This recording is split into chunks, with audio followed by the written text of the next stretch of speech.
It may be English, but prepare to not be able to understand anything that they say for the first couple of weeks. Even after I served in Ireland first, so I got to hear the Ireland accent, the Irish accent, and then when I hopped over to Scotland, I had to learn everything again. I had to learn how to understand people. I mean, everyone can understand you. They have American television, American TV shows, so they understand your accent just fine. But saying the other way around isn't as easy.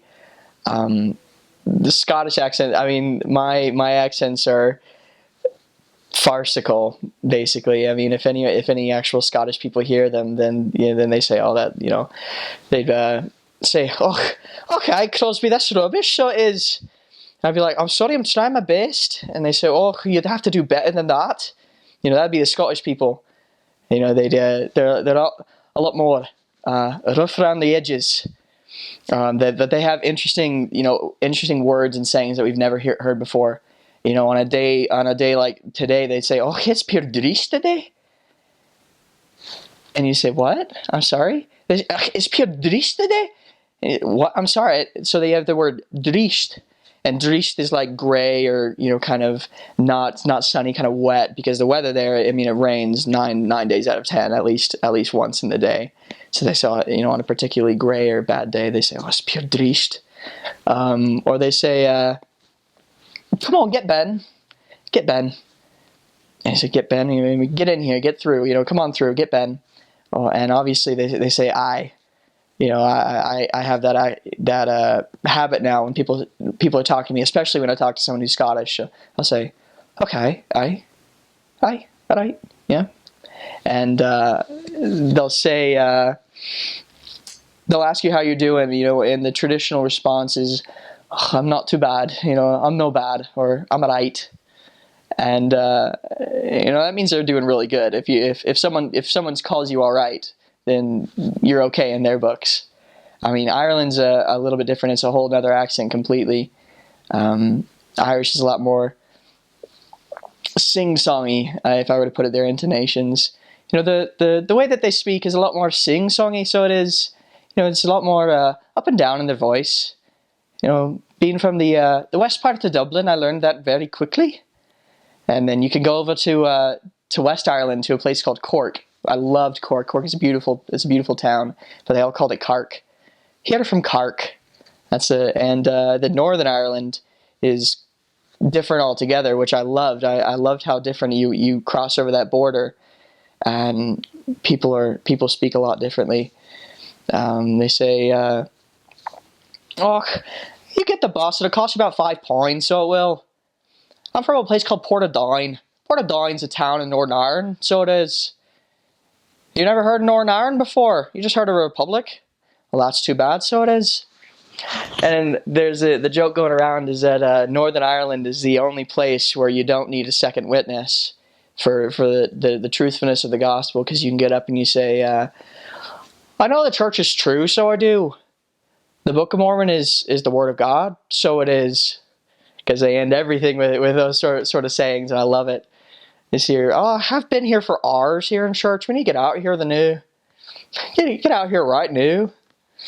It's just wonderful. And so the accent was one of the best things. I loved learning new words and just learning to understand the people there.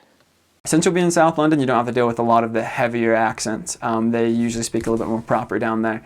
And it's very easy for them to really understand them. The rough thing is if you start dealing with Northerners, because Northerners speak with a lot heavier accent and they'll come in very, very strong. And if you meet people like from Liverpool, like a Scots, you won't be able to kind of thing like this. They'll be like, "Nothing's the matter," and it's down by the ship, right? That is there, and you'll be like, "Okay," and you'll have no idea what they're saying. If you meet a Scot, very much the same. If you meet a drunk Scot, there's no way you're going to be able to understand anything they say. England is divided up into all sorts of different sections as well. There's the South, there's the Cornish, the Devonshire, the Bath. There's the Londoners, and the Londoners have their own way of speaking and their own accent. South London is kind of more posh and proper. Well, outside of the city, southern London is kind of more posh and proper, and so they have the most refined accents. You go north into the Midlands, anything north of London, no one says the word the. They say t. So like, I'm going to store. I'm going to the store. I'm going to the store. Yeah, that'll be it. And if you go far enough north, they don't say anything at all. They're just like, I'm going to store. And that's the. Although if you get into like Newcastle, they say t. There's a famous British comedian that makes fun of Newcastle by saying, yeah, we went to the movies to watch Toot Lion, Toot Witch, and Toot Wardrobe. There's lots of weird little quirks like that. So you go up to the Midlands, there's the Birmingham accent, there's Lancaster and Yorkshire, and every different section has a different accent. Some, like, by the end of your time though, you'll be able to pinpoint where someone's from within like the first 2 minutes of talking to them, just based on their accent. Because honestly, like, accent sometimes changes. If you move 40 miles in a different direction, they'll speak completely differently than the people that you just came from. Accents are all over the place while you're there. I didn't come back with an accent. Unfortunately, that was like one of the things my family was hoping I would come back with an accent. I came back sounding weird, but I didn't come back sounding like a Brit, unfortunately. I guess it's because I dealt with so many different accents. I ended up becoming like a hodgepodge of all of them. Do you know how we all love the British accent here? And like, I don't know about you guys, but like when Brits came over here, like all my friends would always ask them to like, say like Aloha Mora, or like random, like Merry Christmas Harry, or like other things the Brits would say. When I went over there, they actually, like, a lot of the younger generation love the American accent, and they want me to like say quotes from their favorite movies, or like they'd want me to try and do my best impersonation of Barney Swenson, or different things like that. It is English for sure. They do have some different words, and the accent definitely differs from city to city, like big city to big city. Like, I served in Glasgow and Edinburgh, and they're only about 45 minutes apart, but there's a distinct difference. Their accent, very distinct. And they even use different words in two different cities. I hope I get this right, but like, for a baby in Glasgow, they'd call babies weans, like weans. And then in Edinburgh, they'd call it bairns, like, oh, my bairn. And that's another thing. When I first got my call, I have a sister-in-law she's from England, so she knows about Scotland. And I read my call, I was like, oh, I'm going to go to Edinburgh. And she's like, no, never say that again, because that's not how you say it. I was like, oh, it's Edinburgh. So Edinburgh. They also roll their R's in Scotland a lot.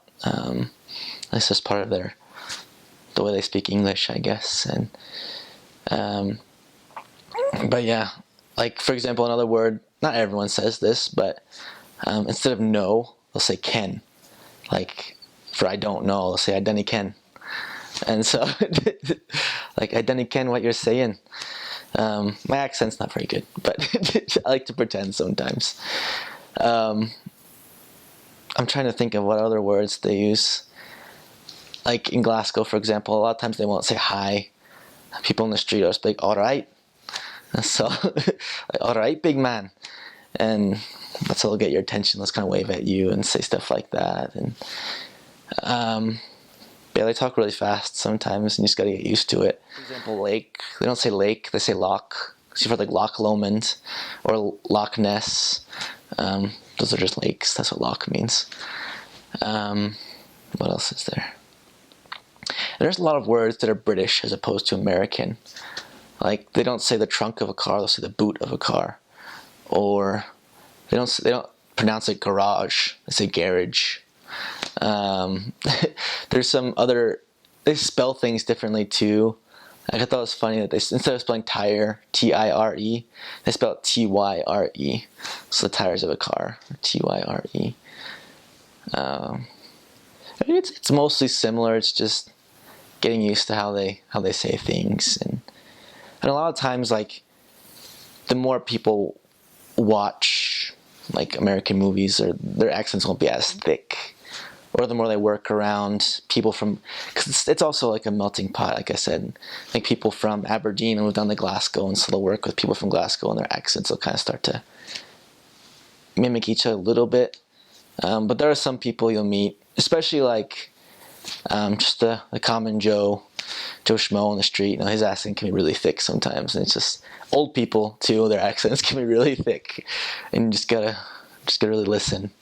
Sometimes ask them to say it again, but by the end, you get really used to it. It's kind of funny sometimes, especially in Edinburgh. It's a big touristy city, and sometimes we'd hear Americans who are there, and my companions and I would just kind of cringe and just like, oh, they sound terrible, but we don't miss that. But yeah, so the accents were not really what I expected them to be. A lot of times when you think of England, you kind of think of like the proper, oh, would you like a cup of tea, sir? Like type of accent. But when I got into England, I realized that it was actually not quite like that. The accent is different indeed, and it does sound British, but not quite as posh, specifically up in the Manchester areas. So the first place I went and served at was Liverpool. And Liverpool is kind of known throughout England for their accent. They call it the Scouser accent.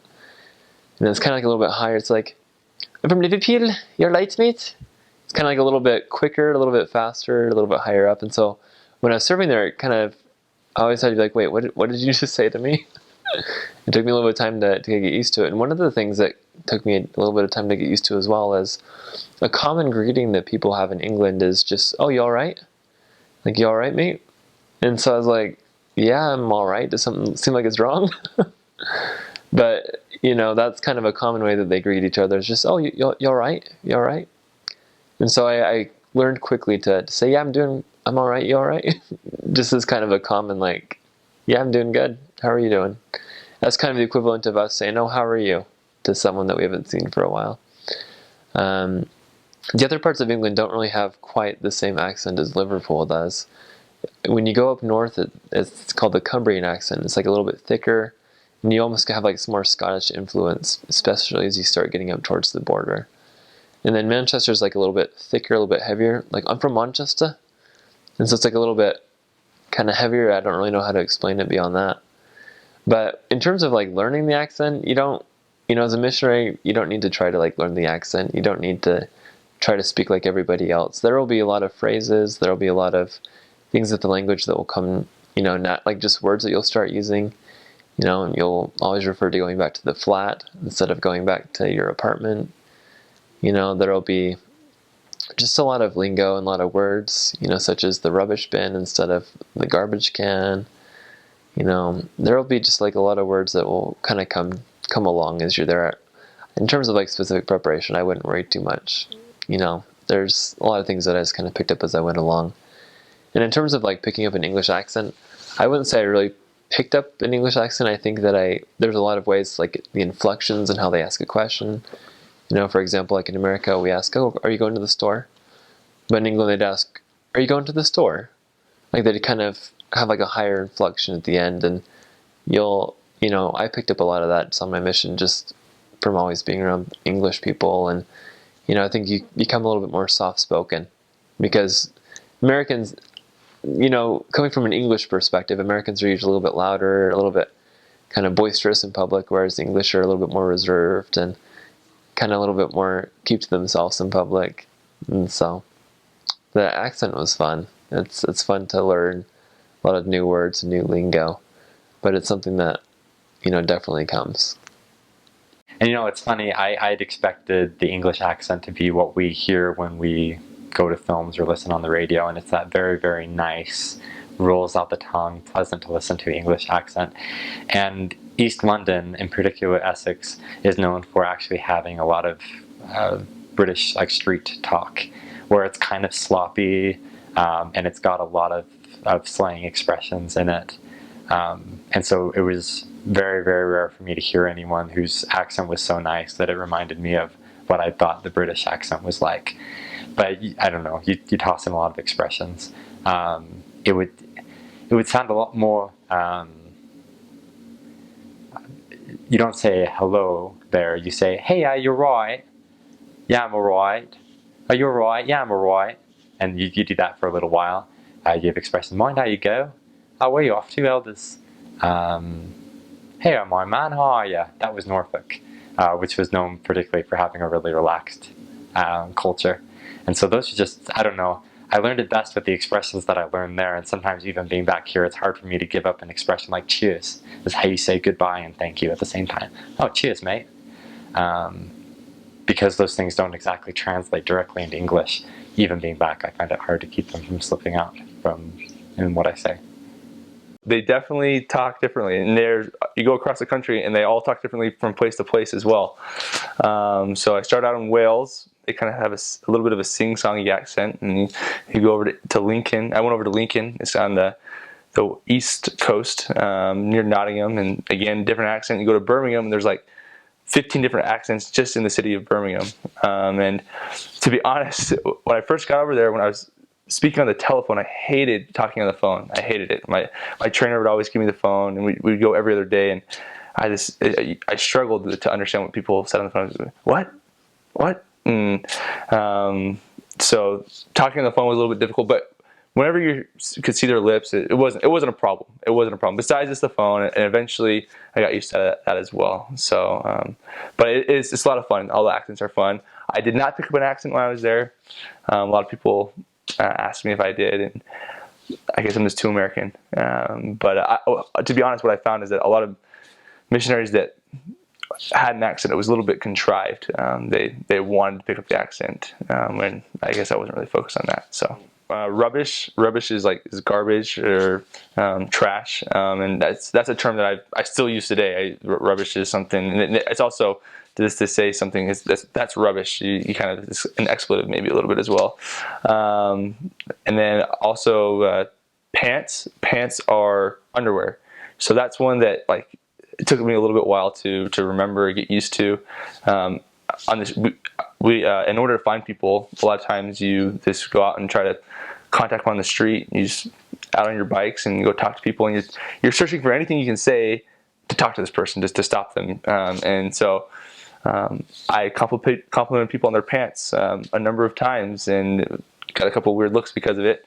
Eventually, I did get used to it. And it's actually trousers. So what we would call pants are trousers there. So brilliant. People say brilliant a lot. There's all sorts of terms. I don't know any other ones that are super common or that would come up a lot, but that's one I would definitely warn people of is pants. It's trousers. The trunk of a car is a car boot, and a flat is an apartment.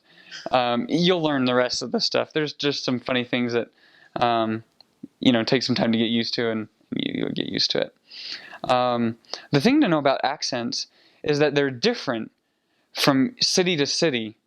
It's quite striking, actually. So you can be in Waterford, and you can tell if someone is from Dublin or if they're from Cork or Galway, just by the way they talk. Instantly, you will know this, and they're so the accents are that different, and it's really bizarre because let's say the travel time by car from Galway to Limerick are two major cities in the west that have different accents, but it's about 2 hours to drive there, and they have these different accents. Now that's abating a little bit because as the economy grows, everybody is a little bit more mobile. But back in the day, we heard from some of the older people in Belfast that they used to be able to tell by slight inflections and by slight differences in the accent, they could tell what street someone was from. Hey, do you live on James Street? Yeah, I do. They could just tell by the way you talked, because people, for the most part, were born, lived, and died on basically the same street. For most of their history, Ireland was pretty close to a third world country, very poor, and there was not a lot of mobility. And so it's only recently that that's starting to break, and that's why there's such a difference city to city in the accent.